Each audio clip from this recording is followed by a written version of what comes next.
Hey, what's going on, everyone? It's B. Avery here for another episode of Just My Opinion. Thank you so much for tuning in. I really do appreciate it. In this episode, we are going to be doing the box office breakdown, the box office rundown, as I've been doing all weekend. We are in the Endgame now, really, with Captain Marvel and Avengers Endgame on the rise. Now, you're also looking at the title of this video on the thumbnail, just saying to yourself, whoa, what do you mean 1.2 billion opening weekend worldwide is a meaningless record? I will get to that as I am going through the top five. I did a video on this yesterday about the estimated numbers, which is about 99% accurate. But today I'm doing the actual numbers. And so they came in yesterday with Avengers Endgame finally in theaters, opening domestically at $350 million estimated. But now we have the actual numbers that have come in, and it is looking like right now the new release for this week, Avengers Endgame, is at $357 million. $357,115,007 is the actual record number for the box office take for Avengers Endgame. So to put that in perspective, Avengers Infinity War broke it last year at the same time with 257. So it's actually, yesterday we were just saying $93 million more. It's actually $100 million more. That's crazy. And if you want to be exact, just super technical, it's 99.4 million. But I mean, come on, we can just go ahead and round it up to $100 million more for the opening weekend domestic record. That is just crazy. No one in their right mind saw this coming. People, had a strong, confident idea that it would get around 285, 290, about 300, but no one, like I said, in their right mind knew that it would be making $357 million openly domestic. It set a record theater count of 4,662 theaters. And again, this is its first week of release. The budget for this film, it was reported, because we usually don't get the marketing budget, but it was north of 200 million. So I'm just going to go ahead and say $220 million for the marketing budget. As far as the production budget, let's just look. Okay, the Avengers film they're not releasing it, but the Avengers film that came out in 2012, their production budget was 220. Avengers Age of Ultron, their production budget was $250 million. So I think it's pretty safe to say that the production budget for Endgame went up even more. Yeah, I'm looking at it right now. Not IMDb, Box Office Mojo. Age of Ultron was 250. So let's just, let's just try to be, let's just go ahead and say 275, or let's just say 300. So 300 plus 220 is 520. I don't want to go there. I'm just going to say 500. It was but the production budget, the budget for Avengers Endgame combined, the marketing and the production budget, I'm going to say anywhere between 500 million and 520 million. And that just seems, that just seems in pattern, with everything that's come before it. Now, as far as worldwide right now, 1.2 billion, 1.2 billion. $1,223,641,414. The reason why I say, that's an amazing feat. It's great. I'm pretty sure everybody involved is happy.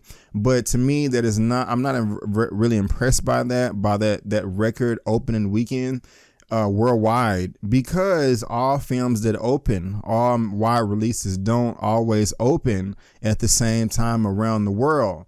So it's kind of like Avengers Endgame is in a competition by itself, for like you winning first place, but there's only 2 competitors, 3 competitors, or 4 competitors. You know what I'm saying? That's just not, it's just not that impressive. I mean, sometime a film will open in the United States, but it won't open in China, the second biggest territory in the world, for maybe next week, or a month later, or 4 months later. So you can't have that opening weekend total added up, because it's spread apart on different days, different weekends. And when I said this yesterday in my past video about this, someone was just, saying like, it's not Infinity War's fault. It's not Endgame's fault that it didn't, that no other films open day and day. Well, of course not. I'm not saying it is, but I'm just saying, you can't compare it to anything. So if you look at Avengers Infinity War, its opening weekend worldwide was $640 million. That's nothing to sneeze at, but at the same time, it opened in China in July. and it opened in in America, the United States, in April. So how can you take the big, large opening in China, which was on 191? You can't add that to the opening weekend worldwide because it didn't open at the same time. And that's the same thing with all films. You know what I'm saying? And not only do not all films open at the same time on the same weekend, but one film may only get 60 territories while another film, well, not 60, but one film may only get like 20 territories while another one may get 30 or 40 or something like that. You know what I'm saying?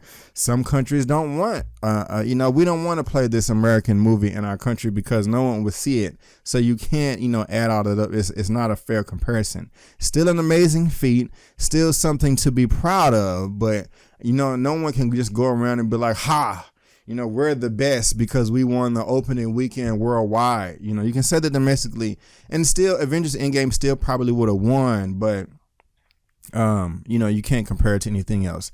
Coming in at number 2 is Captain Marvel. It was number 4 last weekend, but that jumped up to number 2 now, bringing in another $8.3 million. It only dropped 8.7% last week. Right now, it is in 2,435 theaters. It lost 218, and it is in its 8th week of release. Right now, domestically, it is at $413 million domestically. It says $696 internationally. So right now, there's a grand total worldwide of $1.1 billion, $1,110,662,849. That's just great as well. So congrats, Marvel, Disney, Brie Larson, and everybody that's concerned as well. Coming in at number 3 is a Warner Brothers film, The Curse of La Llorona. I have a review for this film on my channel as well. Subscribe and go check that out. It brought in another $8,045,000. It dropped 69.5%. So pretty much 70%. It is in 3,372 theaters right now, and it is in its 2nd week of release. And even though it dropped 69.5%, it doesn't matter. The budget for this film was shoestring budget. It was only $9 million. Only $9 million. I would love $9 million, but you understand what I'm saying. It's been into profit land right now worldwide. it's $41 million domestic, $45 million international. So right now it has a worldwide total of $87 million, and off of a $9 million budget, I don't see how the studio can be disappointed at all there. They're not disappointed. They are very happy. They may be disappointed with the critical and audience response as far as the quality of the film, but this thing is made 9.7 times its budget, nearly 10 times its budget. So, Warner Brothers is doing just fine as far as The Curse of La Llorona. Coming in at number 4 is the faith-based film for Christian believers. It brought in, I'm sorry about that. It brought in another $6.8 million and dropped 39%, which is not bad at all. It is in 2,913 theaters, and it actually went up 89 theaters. So, there's a demand out for that film. It is in its 2nd week of release. As far as the budget is concerned, I think it was $20 million.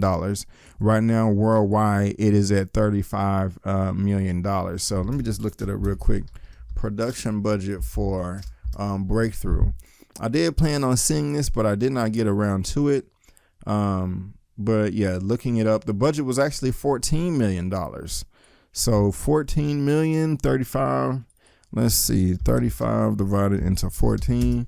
It's 2.5. So it's made 2.5 times its budget. It just needs to get to about, 40 million, 41, 42 million, for it to be the rule of 3. A film has to make 3 times the budget. Production budget for the studios to have a respectable profit, and Breakthrough is right around the corner from that.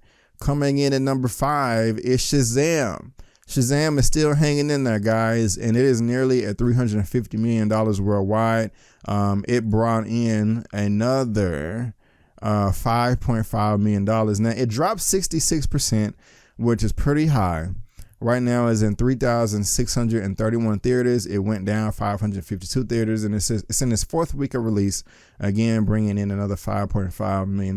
Now, this film is a success. It's not a bona fide box office hit, no, but it is a success relative to the budget. It only needs to make 3 times the budget, so 100 times 3 is 300 million.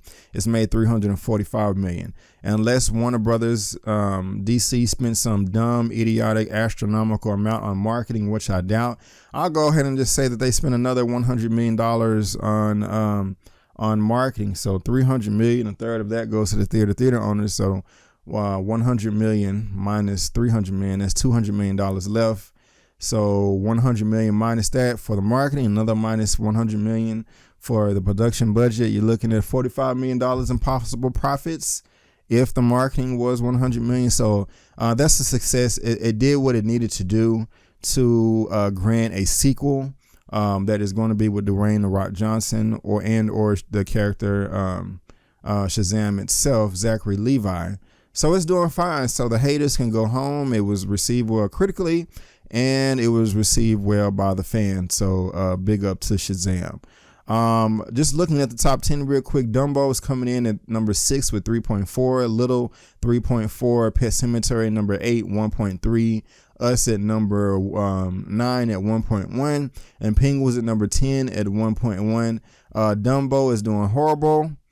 $170 million production budget. Worldwide is at 328 right now. It needs to make 510 worldwide for, a decent, respectable profit, but it doesn't look like it's going to come remotely close to that. And another film that I'm just a fan of is Little. The budget for that film was $20 million. Right now, worldwide is at 42 million. It needs to get to 60 million. So come on, people.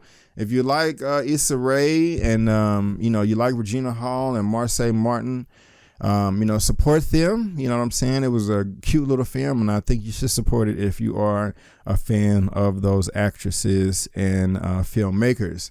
Now, just real quick, looking at the top movies of 2019 domestically, we have Captain Marvel coming in at number 1 at $413 million domestic. Avengers is number 2, 357. Us, number 3, 172. How to Train Your Dragon: The Hidden World at 159. And Shazam is number 5 at 131. So that's the top domestic of 2019. Worldwide 2019, we have Avengers Endgame at 1.2 billion. Captain Marvel at 1.1 billion. The Wandering Earth 699. How to Train Your Dragon 516. And Alita Battle Angel at 404. And Alita Battle Angel didn't do well at the box office as well. The budget was just too high, in my opinion. And it is about $105 million short of what it needed to make at the box office. Now, also, if you want to look at the MCU, the domestic haul for the MCU, of course, Black Panther is number 1. Captain Marvel is number 5 at 413, and Avengers Endgame is in top 10 already, number 9 at 357. Of course, that's most likely going to go to the top 5, top 1. I'm pretty confident it's going to be Black Panther. I said it before that I think Avengers Endgame is going to be the first film ever to make $1 billion domestically. And also, if you want to look at worldwide for the MCU, of course, Infinity War is number 1 at $2 billion, and Avengers Endgame is at number 5 at 1.2. So out of 22 films, 8 of them are in the $1 billion club, and one of them is in the $2 billion club with Avengers Infinity War. But guys, that is it. The box office run right there for the opening weekend of Captain Marvel. Excuse me, not Captain Marvel, but Avengers Endgame. Of course, I will be back next week to see exactly what the second week will be. And just a comparison, Star Wars The Force Awakens right now has the record for the second weekend at $149 million. I think that Avengers Endgame is going to take the crown as far as that's concerned too. Even if it makes a 70% drop, that film, it doesn't matter because it's front loaded. It's still going to make a ton of money. But guys, that is just my opinion. What did you think about all these box office numbers?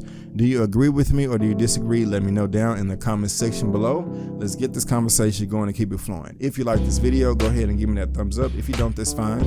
But you can still subscribe to my channel. You can also look me up on social media, Facebook, Instagram, and Twitter. All that good stuff. It's right there at the bottom of your screen, and I made it very easy by providing a link to all that down in the description box below. But guys, I just want to thank you again for tuning into my opinion/review/reaction for all these box office numbers. And before you go, don't forget that my name is Brandon Keith Avery, and that's just my opinion. Peace.